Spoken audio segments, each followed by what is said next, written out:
Good day mga kasorye, for today's vlog, for the luto tayo ng cassava cake. So, let's go!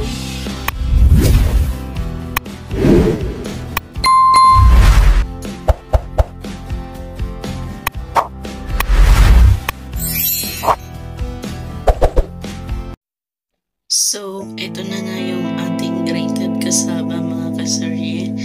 Then, ang ating grated cheese, melted butter, eggs, and then condensed evap, coconut milk, then sugar. So, yan po yung mga ingredients natin mga kasar.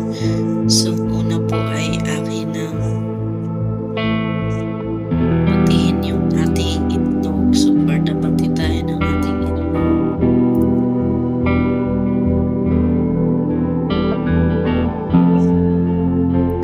Then, next natin yung ating evap. So, nagsituhan lang po talaga para ma-mix yung ating ingredients.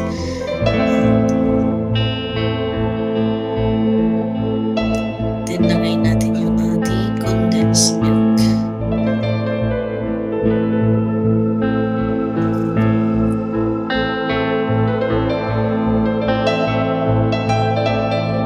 So, mix lang natin ang ayos para ma-mix na mabuti yung ating ingredients. So, ayan yung ating melted butter.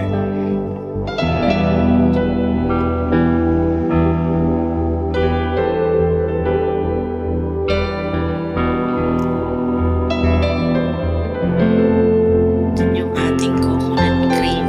So, ayan yung ating itlog. Gata. Ayan.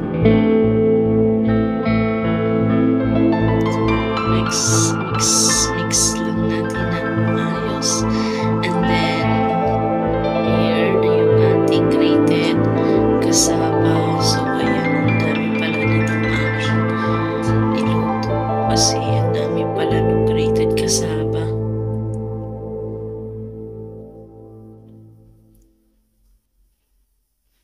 Hindi ko na kasi hindi ko na kasi measure yan. Tansya-tansya na lang. Kaya ayan, ang dami pala. Isang kasirola pala lahat yan.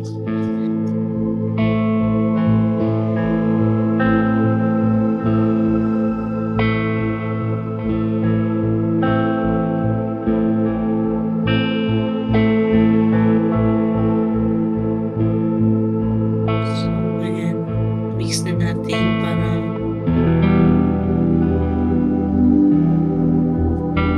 mix at mag-combine ng maayos ang ating cassava.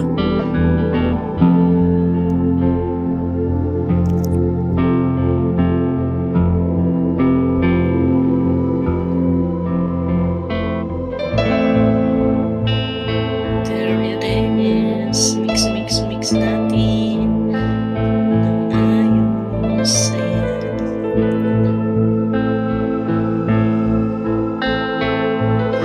So, yung oven po pala dyan ay pinainit ko na habang nagpe-prepare ng ating ingredients.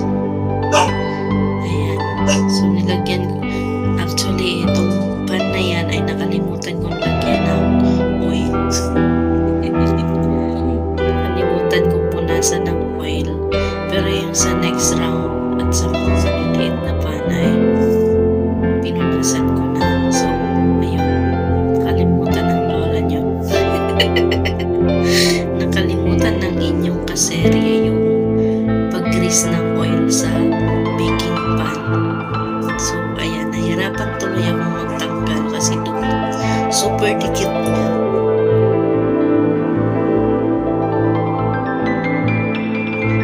Dati ko po pala yan kasi hinalagay ko siya sa isang Tupperware square. So, medyo mahaba siya. Kaya, ayan, for the hati tayo para magkasya sa paglalagyan.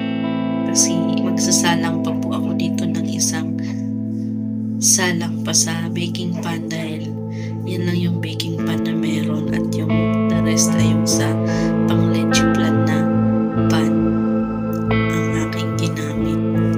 So, ayan, Hinugasan ko nga pala ito na ginawa kong sauce na may coconut milk condensed and then melted butter. Pinakuluan ko lang yan siya hanggang sa medyo ano siya, tawag nito, medyo lumapot.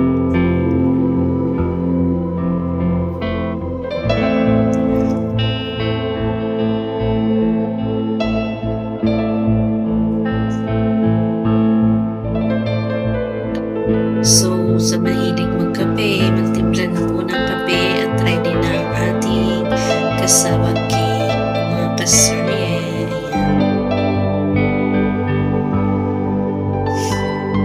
Ayan, inilipat ko na po yan siya dyan sa Tupperware. Ayan. Hirap na hirap tuloy ang inyong kaserye sa pagtanggal na hindi nalagyan ng oil, hindi na-grease ng oil yung baking pan.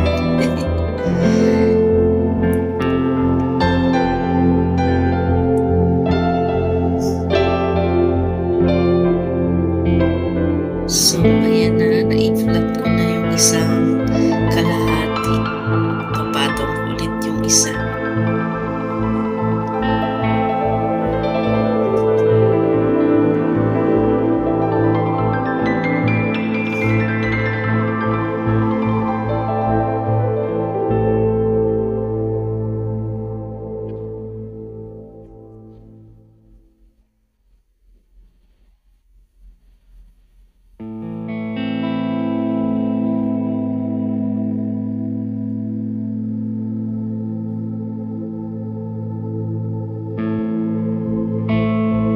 So, ayan, mga kasarye, thank you for watching.